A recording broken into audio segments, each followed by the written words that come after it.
종로에 사는 70세 백형기 씨는 휴대전화 대리점으로 향하고 있습니다. 백 씨는 휴대폰을 살 때마다 2에서 3년 쓰면 고장이 나버려 바꾸게 될 수밖에 없었습니다. 배터리도 빨리 떨어지고 뭐가 자꾸 안 눌려. 그게 핸드폰 만들 때 일부러 2년 지나면 고장나게 만드는 거라니까요. 백 씨는 아들에게 자기가 휴대폰을 너무 자주 바꾸는 거 아니냐고 물었고, 아들은 휴대폰을 자주 바꾸게 하려고 핸드폰 만드는 업체들이 의도적으로 그렇게 만든 것일 수 있다고 말했습니다. 백 씨는 이런 사실이 별로 마음에 들지 않았습니다. 아, 그리고 대리점 가실 때 신분증이랑 원래 쓰던 핸드폰도 가지고 가세요. 원래 쓰던 핸드폰은 왜? 그거 주면 좀 더 저렴하게 살 수 있을 거예요. 백 씨는 내심 아들이 같이 가주기를 바랬지만 아들이 바빴던 탓에 혼자서 대리점으로 향했습니다. 핸드폰 바꾸러 오셨어요? 대리점 직원은 웃으며 백 씨를 반겼습니다. 백 씨는 직원이 안내한 자리에 앉아 있었습니다.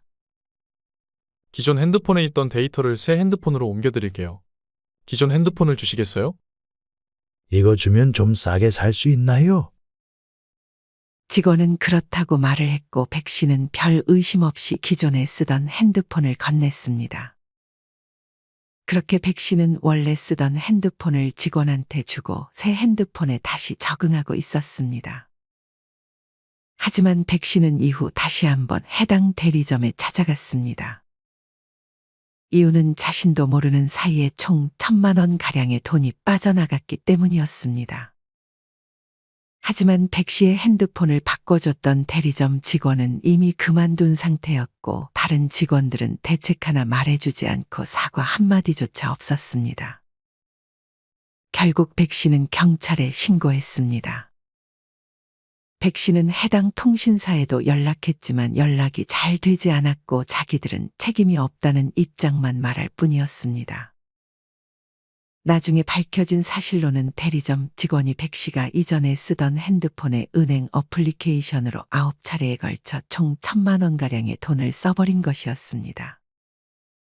범인은 붙잡혔지만 돈은 다 써버렸다며 배째라는 식으로 나왔고 결국 백 씨는 노후의 피 같은 돈 1,000만 원을 잃었습니다. 이렇게 백 씨처럼 기존 핸드폰을 휴대전화 대리점 직원에게 건넸다가 피해를 보는 사람들이 있습니다. 백 씨뿐만이 아니라 어떤 80대 고객은 대리점 직원에게 총 1,180만 원의 금전적인 손해를 봤습니다. 이 대리점 직원은 마찬가지로 고객이 이전에 쓰던 핸드폰에서 돈을 인출한 것으로 밝혀졌습니다. 하지만 불행히도 직원은 이미 사기와 도박으로 피해자의 돈을 모조리 써버렸습니다. 이처럼 기존 휴대전화를 주면 할인을 해준다던가 새 휴대전화로 정보 이전을 하려면 기존 휴대폰을 맡겨야 한다는 등의 요구를 할 때면 일단 의심해야 합니다. 사실 정보를 이전하는 것은 어려운 것이 아닙니다. 기존 핸드폰에 들어있던 작은 유심칩만 새 휴대전화로 옮기면 거의 끝입니다. 그리고 대부분의 정상적인 직원분들은 고객이 보는 앞에서 다 해줍니다. 하지만 만약 직원이 기존 휴대전화를 맡기고 가라든지 기존 휴대폰을 팔라든지 하는 말을 한다면 그 대리점에서는 빠져나오는 것이 좋습니다. 기존 휴대폰을 주면 돈을 얼마 주거나 할인을 해주는 경우도 있지만 사실 얼마 안 합니다. 차라리 할인받지 말고 괜히 범죄에 연루될 수 있는 상황을 피하는 것이 훨씬 중요합니다. 사실 이보다 더 심각한 것은 몇몇 파렴치한 대리점 직원이 고객의 명의로 거액의 대출까지 받는다는 사실입니다. 어느 한 해운대구의 휴대폰 대리점에 근무하던 직원은 10개월의 기간 동안 근무하며 고객의 신분증과 신용카드를 도용해 비대면 대출을 신청하는 수법으로 총 3억 9천만 원 정도를 가로채기도 했습니다. 이 범죄자는 고령자나 인지능력이 떨어지는 13명의 고객을 대상으로 범죄를 저질렀고 자기가 직접 주거지까지 찾아가 요금 할인을 해주겠다며 개인정보를 알아낸 것으로 밝혀졌습니다. 휴대폰 대리점에 가면 신분증은 반드시 지참해야 합니다. 심지어 이제는 휴대폰 개통 전까지 신분증을 맡겨놔야 하는 곳도 많습니다. 정상적인 대리점이라면 너무 오래 신분증을 보관해서 미안하다며 받아놓은 신분증을 우편으로 붙여주는 식으로 돌려줍니다. 하지만 몇몇 악한 직원들은 이를 악용합니다. 경남에 사는 73세 김순자 할머니는 휴대폰을 바꾸기 위해 대리점으로 향했습니다. 휴대폰 요금이 낮게 나오도록 해줄 테니까 신분증을 잠시 맡겨놓으시겠어요? 직원은 할인을 미끼로 김씨 할머니에게 신분증을 요구했습니다. 문제없겠지 하는 생각에 김씨 할머니는 신분증을 직원에게 건넨 뒤 집으로 돌아갔습니다. 하지만 얼마 후 김씨 할머니에게 1억 원의 대출이 되었다는 문자가 날아왔습니다.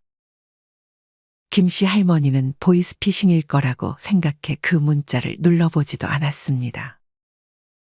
할머니는 혹시 몰라 대출 여부를 은행에 물어봤는데 실제 대출이 되었다는 사실을 알게 됐습니다. 김씨 할머니 자신도 모르는 사이에 은행이나 카드사 등 금융기관 약 5곳에서 대출이 이뤄진 것이었습니다. 김씨 할머니는 이 사건으로 현재 빚이 연체돼 카드마저 정지되었습니다. 대리점 직원은 휴대전화를 개통하러 온 할머니의 신분증을 도용해 다른 휴대전화를 또 만들어서 비대면 대출을 받은 것이었습니다. 이는 비대면 대출을 악용한 사례 중 하나입니다. 김씨 할머니와 같은 피해자들이 상당히 많지만 통신사나 대출을 해주는 은행은 피해 보상이나 피해 예방 등에는 무관심한 것이 현실입니다. 사실 신분증 요구하거나 맡기라고 하는 것은 정상적인 직원들도 다 요구하는 상황이기 때문에 신분증을 건네지 않을 수는 없습니다. 이런 피해를 받지 않기 위해서는 핸드폰을 바꾸기 전에 미리 신청해야 할 것 2가지가 있습니다. 첫 번째는 휴대폰 소액결제 차단 혹은 한도 신청입니다. 만약 핸드폰으로 결제를 하지 않는 분들이라면 무조건 소액결제 차단을 하는 것을 추천드립니다. 그리고 핸드폰으로 조금이라도 결제를 하는 분들이라면 몇십만 원 정도의 한도를 설정해 놓는 것이 안전합니다. 한도를 설정하지 않으면 몇백만 원, 몇천만 원의 피해를 볼 수도 있기 때문입니다. 휴대폰 소액결제 차단이나 한도 신청은 통신사의 고객센터나 홈페이지, 앱을 통해서 할 수 있는데 홈페이지나 앱은 꽤나 복잡합니다. 제일 편한 방법은 통신사의 고객센터 상담원에게 그냥 물어보는 것입니다. 그럼 상담원분들이 알아서 다 처리해 줄 것입니다.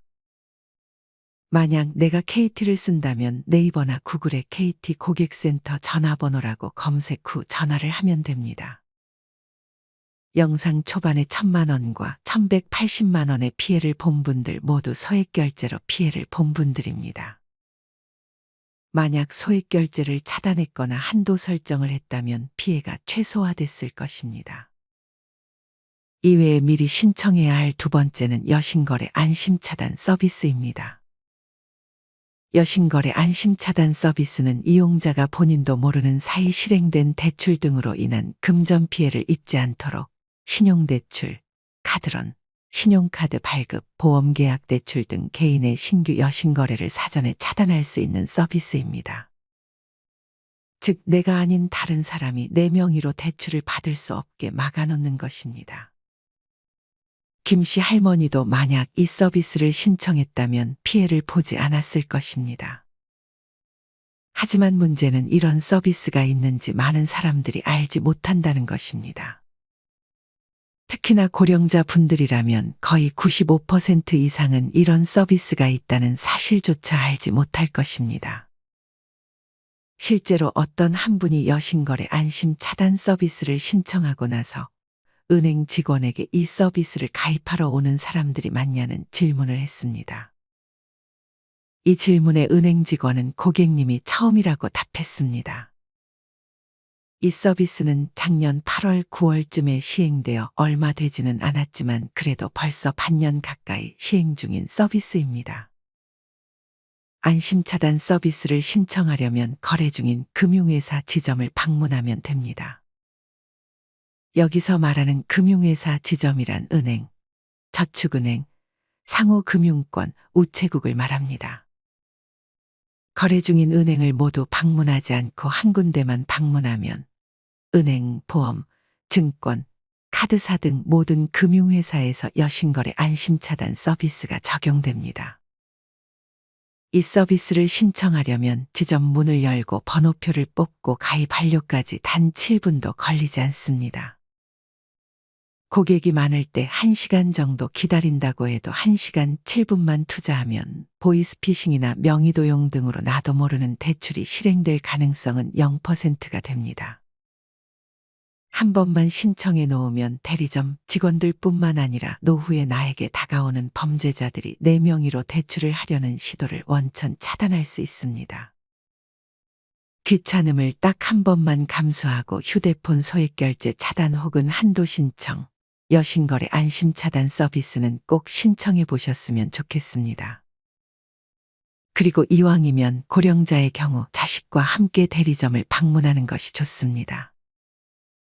어느 한 80세 할아버지는 기초노령연금 외에 다른 수입도 없이 어렵게 살고 있었습니다.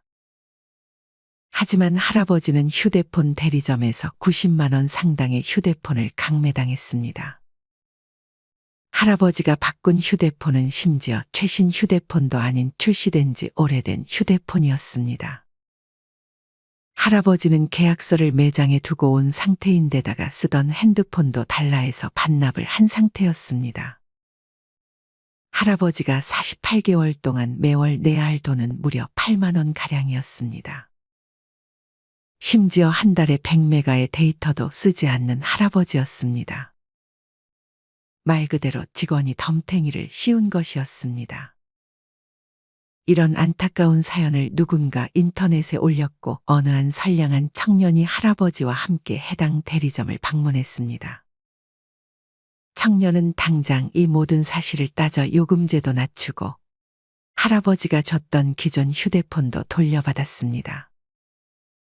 이런 피해를 보지 않으려면 젊은 사람과 함께 동행해 휴대폰 대리점을 방문하는 것이 좋습니다.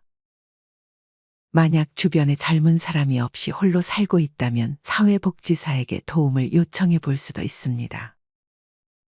고령자나 사회적 약자를 상대로 이런 짓을 벌이는 악한 직원들을 생각하면 강한 처벌이 하루빨리 이루어져야 하지 않을까 하는 생각이 듭니다. 이런 피해는 발달 장애인도 피할 수 없었습니다. 발달장애인 임 씨는 대리점 직원으로부터 싼 가격에 최신 휴대폰을 개통해 주겠다는 말에 계약을 했습니다. 직원은 3개월 동안만 고가 요금제를 내면 그 이후에는 저렴한 요금제로 변경될 것이라 말했습니다. 휴대폰을 매번 새 것으로 교체해 줄 테니 한 달에 한 번씩 방문하세요.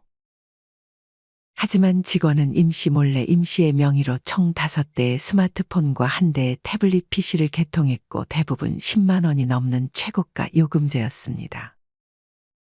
임 씨는 2019년부터 작년까지 통신요금과 기기할부금, 위약금까지 다 합쳐 무려 1,000만 원에 가까운 돈을 내야 했습니다. 중앙장애인 권익공호 기관에 따르면 2019년 상업시설 장애인 학대 건수 51건 가운데 33건, 즉 65%가 휴대폰 대리점에서 발생했다고 합니다. 의사소통에 어려움이 있는 발달장애인 등을 대상으로 통신기기를 짧은 기간 동안 반복적으로 개통하고 본인이 원하지 않는 태블릿 PC나 스마트워치 등 다른 상품들까지 끼워서 파는 수법입니다. 발달장애인의 경우 괜히 혼날까봐 부모님이나 주변 사람들에게 말을 못하고 소가리를 하는 경우도 있습니다. 만약 주변에 발달장애인을 두고 있다면 휴대폰 요금에 대해 한번 물어보고 부당한 요금을 내고 있다면 바로 잡아야 합니다. 고령자와 발달장애인뿐 아니라 젊은 여성들이 피해를 본 사례도 있었습니다. 어느 한 여성은 자신의 쓰던 기존 핸드폰의 사진을 전부 삭제하고 기존 핸드폰을 대리점에 반납했습니다. 이 여성은 기존 휴대폰을 반납하는 대신 할인을 받았습니다. 하지만 이후 이 여성에게 연고 없는 한 남자가 개인정보가 유출됐다고 알려주며 여성의 사진 9장을 보내왔습니다. 알고 보니 대리점 직원들이 삭제한 사진을 복원해 동료들과 돌려보고 다른 곳에 유출까지 시켰던 것이었습니다. 대리점 직원은 입막음을 위해 피해 여성에게 1억 원의 배상액을 제시했지만 여성은 거절했고 피해 사실을 SNS에 알렸습니다. 그랬더니 같은 대리점에서만 11명의 피해자가 나왔습니다. 본사는 위탁 대리점 직원들의 범죄 행위에 대해서는 책임이 없다는 입장만 밝힐 뿐이었습니다. 여러분들이나 여러분들의 자식들도 이런 피해를 당할 수 있습니다. 이런 이유들로 기존 핸드폰은 그냥 반납하지 않는 것이 좋은 선택일 것입니다. 사실 모든 선량하고 정직한 대리점 직원들까지 몇몇 범죄를 저지르고 예의 없는 직원들 때문에 같이 욕을 먹는 것 같습니다. 핸드폰뿐 아니라 은행, 공공기관까지 범죄에 연루된 뉴스들이 종종 보여 고객들이 이제는 이런 곳들마저 마음 편히 가지도 못하게 되는 것 같습니다. 앞서 말씀드린 소액결제 차단 혹은 한도 설정, 여신거래 안심 차단 이외에도 명의도용 방지 서비스 등 범죄 행위로부터 자신을 보호할 수 있는 좋은 서비스들이 더 있습니다. 은행을 방문하거나 통신사 고객센터에 전화해서 여러 범죄로부터 예방을 받을 수 있는 서비스가 어떤 것이 있는지 물어보고 돈이 드는 게 아니라면 모두 신청해 보셨으면 좋겠습니다. 이상으로 오늘의 영상을 마치겠습니다. 우리 모든 구독자분들의 행복한 여생을 응원합니다. 다음에 더 좋은 내용으로 찾아뵙겠습니다. 감사합니다.